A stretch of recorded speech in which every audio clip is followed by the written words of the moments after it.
గత 20 రోజులుగా కార్పొరేషన్లో జరిగినటువంటి అనేక అవినీతి అక్రమాలపై అధికారులు సస్పెండ్ కావడం జరిగింది. వాటిపై బీజేపీ, కాంగ్రెస్, టీఆర్ఎస్ అందరూ కూడా గత వారం 10 రోజులు అందరూ ప్రెస్ మీట్ పెట్టి ఒక విషయాన్ని చర్చించడం జరుగుతూ ఉంది. మొన్న మేయర్ గారు మాట్లాడుతూ ఎజెండాలో అంశాలు మాత్రమే మాట్లాడడం జరిగింది. మేము దిగిపోయిన తర్వాత జరిగిన అవినీతికి మాకే సంబంధం అని మాట్లాడడం జరిగింది. ఈరోజు మీరు కాంగ్రెస్ పార్టీలో ఉన్నారా లేదంటే టీఆర్ఎస్ పార్టీలో ఉన్నారో మేయర్ గారు దానికి ఫస్ట్ సమాధానం చెప్పాలి. కాంగ్రెస్ అంటే ప్రజా పరిపాలన, కాంగ్రెస్ అంటే నీతి నిజాయితీగా పారదర్శకంగా పనిచేస్తుందని చెప్పారు. మరి ఈరోజు 2 సంవత్సరాలుగా కాంగ్రెస్ పార్టీ అధికారంలో ఉంది. ఈ 2 సంవత్సరాల్లో సరే మీరు నిన్న ఒప్పుకున్నారు 120 కోట్లు మా కాంగ్రెస్ ప్రభుత్వం, మా రేవంత్ రెడ్డి మున్సిపల్ శాఖ మినిస్టర్ గారే ఈ 120 కోట్లు కాజేయడం జరిగిందని చెప్పి స్వయంగా కాంగ్రెస్ పార్టీ మాజీ మేయర్ గారు మొన్న స్పష్టంగా ఒప్పుకోవడం జరిగింది.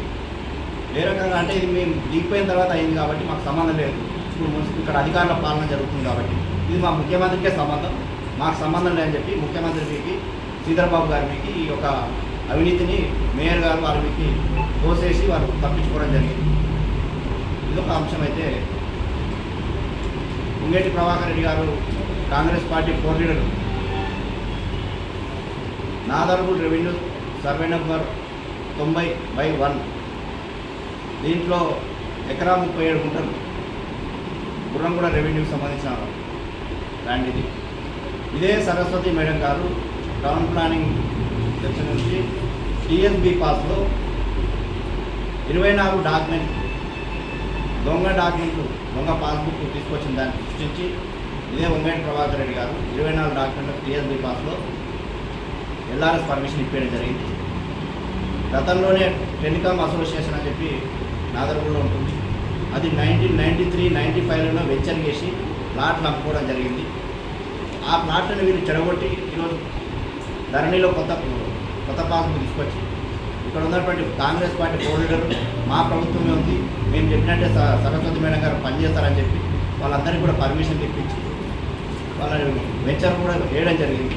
దానిపై మేము కలెక్టర్ గారి దృష్టికి, సిడిఎంఏ గారి దృష్టికి తీసుకుపోయి ఆ యొక్క 24 డాక్యుమెంట్ క్యాన్సిల్ చేసిన విషయం వాస్తవమా కాదా, ఇందులో అవినీతి జరిగిందా జరగలేదా, ఇది ప్రభాకర్ రెడ్డి గారు కాంగ్రెస్ పార్టీ కోర్ లీడర్ దీనిపై స్పష్టమైన సమాధానం చెప్తారు. అదేవిధంగా అల్మాజ్గూడలోని అనేక పార్కుల విషయంలో నేను గత 5 సంవత్సరాలుగా ఇదే మేయర్ గారికి, డిప్యూటీ మేయర్ గారికి, కౌన్సిల్లో కూడా ఈ పార్కుల విషయంలో అనేక సార్లు చర్చించడం జరిగింది. కలెక్టర్ గారు కంప్లైంట్ చేయడం జరిగింది. వాళ్ళు స్పందించకుంటే మేము హెచ్ఆర్సీలో కూడా కంప్లైంట్ చేయడం జరిగింది.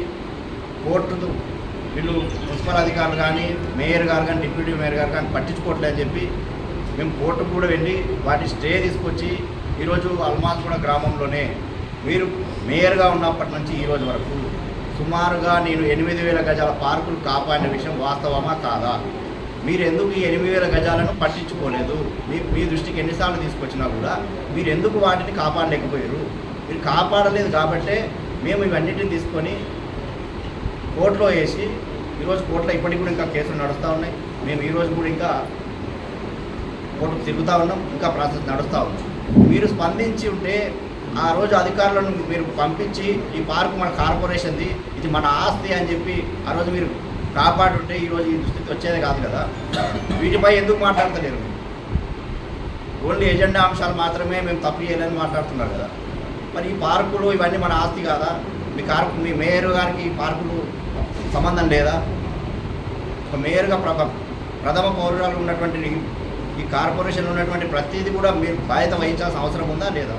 ఈ 5 సంవత్సరాల్లో 2014లో గ్రామ పంచాయతీలు అయిపోయిన తర్వాత ఎన్ని పార్కులు ఉన్నాయి?